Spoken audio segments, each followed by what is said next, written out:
Nggak ada hubungannya sama Menteri Keuangan. Tidak juga.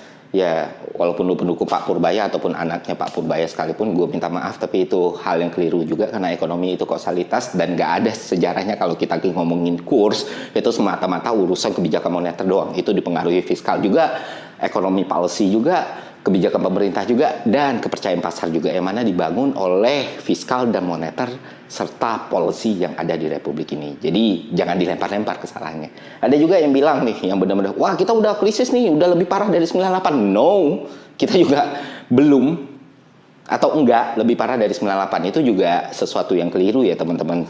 Walaupun misalnya kurs di 98 itu lebih kecil katakan, tapi yang bikin itu krisis adalah percepatannya. Karena kenaikan itu terjadi dalam waktu yang singkat, 600% dari 2.400 ke 15.000 misalnya. Nah itulah yang membuat pasar panik dan hancur waktu itu. Tapi kalau ini, kan kita bisa lihat kurvanya ya. Dia terus melemah, tapi nggak sampai tingkat percepatannya sebesar di 98. Dan ini yang harus kita pahami. Jadi balik lagi pertanyaannya, kenapa rupiah melemah?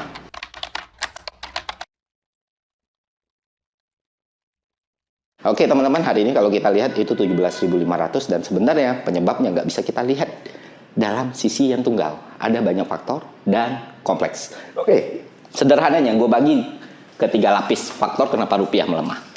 Pertama eksternal, kedua domestik, ketiga kepercayaan.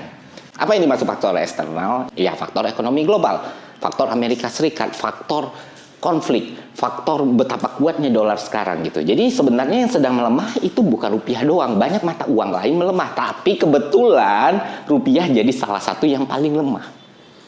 Paham?